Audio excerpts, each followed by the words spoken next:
మేరకు పవన్ కళ్యాణ్ తో YCP MP Vallabhaneni Balashowry భేటీ కానున్నారు. హైదరాబాద్ లో ఈ సమావేశం జరగనుంది. మచిలీపట్నం టికెట్ రాకపోవడంతో మనస్తాపం చెందిన బాలశౌరి వైసీపీకి రాజీనామా చేశారు.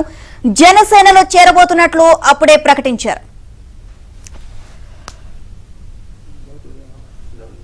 ఇదే అంశానికి సంబంధించి మరిన్ని అప్డేట్స్ మా AP bureau chief Ramarao Naidu తెలుసుకుందాం. రామారావు, బాలశౌరి పవన్ కళ్యాణ్ తో భేటీ కానున్నట్లుగా తెలుస్తోంది. సో ఓవరాల్ గా అప్డేట్స్ ఏంటి? నీలిమ, బందర్ ఎంపీ బాలశౌరి మరికొద్ది సేపట్లో జనసేన అధినేత పవన్ కళ్యాణ్ తో భేటీ కాబోతున్నారు. ఈ భేటీ హైదరాబాద్ లో జరగబోతోంది.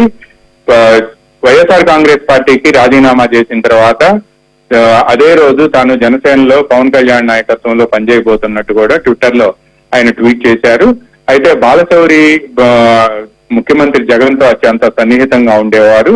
అయితే వారి మధ్య వచ్చిన భేదాభిప్రాయాల నేపథ్యంలో ముఖ్యంగా ఢిల్లీలో జరిగిన తెలంగాణ సీఎం రేవంత్ రెడ్డి డిన్నర్ కు బాలశౌరి వెళ్లారు అని చెప్పి ముఖ్యమంత్రి కొంతమంది ఎంపీలు అందరి ముందు కూడా ఆగ్రహం వ్యక్తం చేశారు.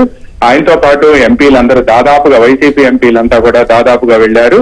అయితే ఈ నేపథ్యంలోనే తనపై ఆగ్రహం, తనతో పాటు మిగతా ఎంపీలపై ఆగ్రహం వ్యక్తం చేయడంతో బాలశౌరి ఒక్కసారిగా తీవ్ర ఆగ్రహవేశాలకు గురయ్యారు. ఈ నేపథ్యంలోనే అక్కడ ఇక ఆ పార్టీలో ఉండలేము అని చెప్పి ఆయన నిర్ణయించుకున్నారు. అయితే బాలశౌరికి టికెట్ ఇచ్చేందుకు చివరి నిమిషం వరకు కూడా ప్రాంతీయ కోఆర్డినేటర్లతో పాటు కొంతమంది నేతలు కూడా ప్రయత్నించారు. బాలశౌరికి నచ్చజెప్పి పార్టీలోనే ఉంచేందుకు తిరిగి మచిలీపట్నం టికెట్ ఇస్తామని కూడా ఆయన దగ్గరకు చివరి నిమిషం వరకు కూడా రాయబారాలు నడిపారు. పార్టీలో ఉన్న కొంతమంది అగ్రనేతలు కూడా ఒక్కసారి వచ్చి జగన్ కలవాలని, లేకపోతే ఫోన్ లో మాట్లాడాలని కూడా బాలశౌరిని బతిమలాడారు.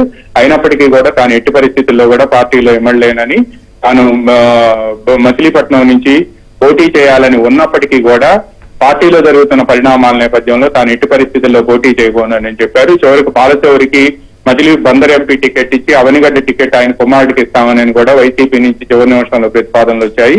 వీటన్నిటిని కూడా ఆయన తిరస్కరించారు. చివరికి జనసేనలో చేరాలని నిర్ణయించుకున్నారు. ఈ రోజు ఉదయం 11 గంటలకు పవన్ కళ్యాణ్ తో భేటీ అయిన తర్వాత పార్టీలో ఎప్పుడు అధికారికంగా చేరాలి, ముహూర్తం ఏమిటి అనే అంశాలపై కూడా చర్చించబోతున్నారు. ఆయనకు బందరు లేదా గుంటూరు పార్లమెంట్ టికెట్లు ఇస్తారు అని చెప్పి పార్లమెంట్ టికెట్ ఇచ్చే అవకాశం ఉందని ప్రచారం జరుగుతుంది. మోస్ట్ ప్రాబబ్లీ బందర్ ఆయనకు టికెట్ ఇస్తారు అని కూడా విస్తృతంగా ఇటు తెలుగుదేశంలో గాని అటు జనసేనలో గాని చెప్పుకుంటున్నారు. అయితే పవన్ కళ్యాణ్ దీనికి సంబంధించి నిర్ణయం తీసుకోవాల్సి ఉంది.